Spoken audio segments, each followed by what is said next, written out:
জামাতের একটা ঐতিহাসিক সিদ্ধান্তে পুরো দক্ষিণ এশিয়ার রাজনীতিতে তোলপাড়। ভারত নড়েচড়ে বসেছে, সাউথ ব্লক নড়েচড়ে বসেছে, র নড়েচড়ে বসেছে, নেপাল, আরো বিভিন্ন জায়গায়, পাকিস্তান সহ বিভিন্ন জায়গায় রাজনীতির প্যারাডাইমে নতুন এডিশন। এটা ভূ রাজনীতিতে প্রভাব বিস্তারকারী সিদ্ধান্ত জামাতের। কি সেই সিদ্ধান্ত? জামাত ইসলামী হিন্দু প্রার্থীকে নমিনেশন দেওয়া শুরু করেছে। This is starting. আরো অনেক দেখবেন, কমপক্ষে 5 জন হিন্দু প্রার্থীকে Jamaat at the end of the day finally nomination দিতে পারে। খুলনা 1 আসনে কৃষ্ণ নন্দীকে নমিনেশন দিয়েছে, যেটা নিয়ে আপনারা দেখেছেন যে শোরগোল। এখন বাংলাদেশে কিছু আওয়ামী লেসপেন্সার কিংবা বিএনপি লেসপেন্সার তো শোরগোল করবেই, অপবাদ দিবে, এআই দিয়ে ভিডিও বানায়, মিথ্যা অপবাদ ছাড়া এটা করবে। কেন? এটা জামাতের একটা সাহসী সিদ্ধান্ত। আমরা ধন্যবাদ জানাই আমিরে জামাতকে।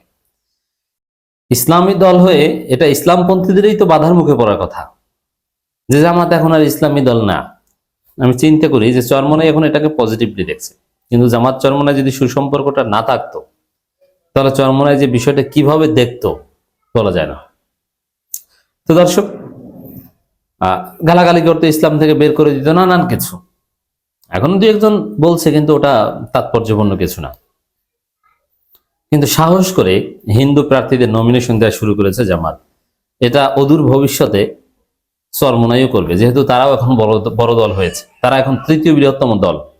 অতএব তারাও জামাতের মতো সিদ্ধান্ত অদূর ভবিষ্যতে নিবে। এখন এই সিদ্ধান্তে দেখেন যেটা ঘটেছে বাংলাদেশে, কি ঘটেছে, বিভিন্ন গণমাধ্যম তাকে নিয়ে রিপোর্ট, তাকে আওয়ামী দোসর বানানোর চেষ্টা, ভারতের দালাল বানানোর চেষ্টা। It's very simple. হিন্দু মানে তাকে আওয়ামী দোসর বানানোর চেষ্টা তো করবেই। আবার হিন্দু ভারতে যাবে, তাকে ভারতের দালাল বানানোর চেষ্টা করবে। এটা একদম সিম্পল, এটা নিয়ে চিন্তা ভাবনার কিছু নেই। আর জামাত যেটা অর্জন করতে চায়, সে অর্জন অবশ্যই হবে বা হয়ে গেছে অনেকটা। হিন্দুরা এটা দেখে জামাতকে নিরাপদ মনে করবে এবং জামাতকে ভোট দিবে, কারণ জামাত হিন্দুকে নমিনেশন দিয়েছে, আরো দিবে। হিন্দুরা আগ্রহ বোধ করবে যে না, আমি তো জামাত করলে জামাতের রোকন হওয়া ছাড়া খুব সহজে নমিনেশন পেতে পারি। এখানে প্রতিযোগিতাও কম, এই জন্য হিন্দুরা আরো বেশি আগ্রহ বোধ করবে। তো দর্শক, যেমন পাকিস্তানের যে রাষ্ট্র দর্শন, তার উপরে প্রভাব রয়েছে যে ইসলামী দল হিন্দুদের নমিনেশন দেয়। এটা কি পাকিস্তান জামাতে আছে? পাকিস্তানের কোন ইসলামী দলের মধ্যে নেই। পাকিস্তানের কিন্তু অনেক হিন্দু আছে। তো দর্শক, এখানে এটা জায়েজ, এটা নিয়ে ইখতিলাফের কিছু নেই। আল্লাহ রাসূল সাল্লাল্লাহু আলাইহি ওয়াসাল্লাম হিন্দু অধ্যুষিত, খ্রিস্টান অধ্যুষিত, হিন্দু অধ্যুষিত ছিল না, মূলত খ্রিস্টান মানে অমুসলিম অধ্যুষিত এলাকায় আল্লাহ রাসূলের শাসন আমলে, মদিনা বিজয়ের পর কিংবা খোলাফায়ে রাশিদার সময় বিভিন্ন খ্রিস্টান এলাকা বা অমুসলিম ডমিনেটেড এলাকা, তাদেরকে শাসন করার দায়িত্ব দিলেন ইসলামী হুকুমতের সাথে চুক্তির মাধ্যমে। মানে ইসলামের যে খলিফা, তার প্রতি আনুগত্য প্রদর্শন করে তারা তাদের নিজেদের মতো ওই এলাকা শাসন করত এবং ইসলামের রাষ্ট্রের হেডের প্রতি তারা আনুগত্য প্রদর্শন করত। এবং উসুলে ফিকায়, শরীয়তে এই বিষয়ে আলাদা পরিভাষা রয়েছে। আপনার যদি জিম্মি কনসেপ্ট করেন, এরকম আরো বেশ কিছু পরিভাষা আছে। এটা জায়েজ, কোনো সমস্যা নেই। তো দর্শক, এবং অমুসলমান ফেরাউনের মন্ত্রিসভায় তো মুসা আলাইহিস সালামের অনুসারী ছিল। আবার ইউসুফ আলাইহিস সালাম তৎকালীন রাজা, তার অধীনে অর্থমন্ত্রী ছিলেন। এটা হতে পারে, এরকম ব্যতিক্রমী জিনিস হতে পারে। তো দর্শক, ইসলাম তো আর কাউকে জোর করে ধর্মান্তরিত করে না। দেখুন, যারা অন্য ধর্মের আছে তাদেরকে কি ইসলাম খেদিয়ে দিবে? না। তাদের জন্য তাদের লোকদের মাধ্যমে শাসন করাতে পারলে তো আরো ভালো হয়। আর তাদের মৌলিক আনুগত্য তো হেড অফ দি স্টেটের প্রতি আছেই। তবে ইসলামও এটা সমস্যা না। কিন্তু দক্ষিণ এশিয়ার রাজনীতির মূল প্রভাবটা বুঝবেন কিভাবে? যেমন কৃষ্ণনন্দীকে নিয়ে খবর, জামাত প্রার্থী হওয়ায় কৃষ্ণনন্দীকে নিয়ে ভারত থেকে অপপ্রচার, হত্যার হুমকি। এর মানে কৃষ্ণনন্দীকে ভারত থেকে হত্যার হুমকি দেওয়া হয়। ভারতের মিডিয়াগুলো অপপ্রচার চালায়, সাউথ ব্লকের উপর প্রভাব পড়েছে। এর মানে কি? ভারতের যে ন্যারেটিভ দীর্ঘদিনের জামাত নিয়ে, ইসলামপন্থীদের নিয়ে, কি এরা সাম্প্রদায়িক, হিন্দুরা এদের কাছে নিরাপদ না, ভারতের কথাই এটা।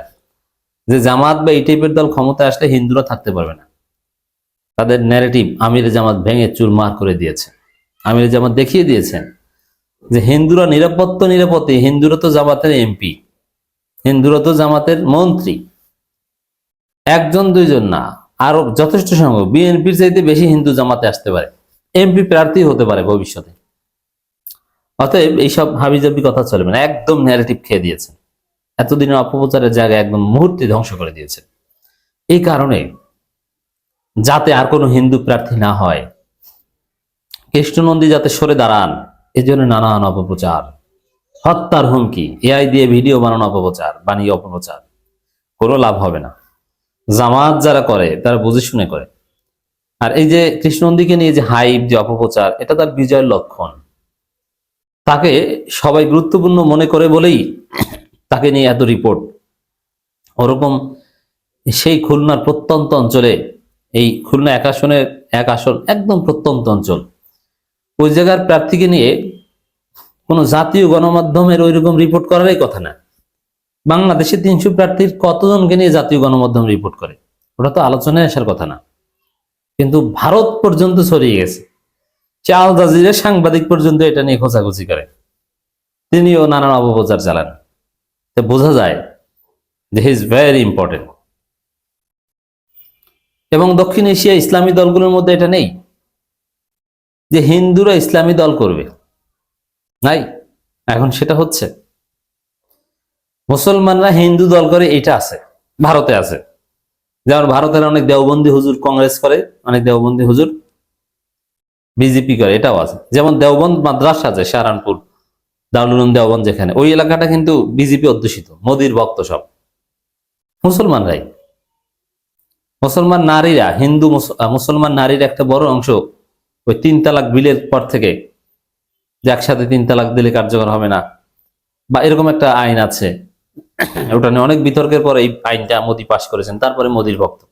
আমি ভারতের বিভিন্ন স্টেটে হিন্দুদের সাথে কথা বলেছি, মুসলমানদের সাথে কথা বলেছি, মোদির ভক্ত অনেকেই আছে। মুসলমানরা মোদির ভক্ত, মোদির দলের অনুসারী। কিন্তু হিন্দুরা ইসলামী দল করে, এটা নাই।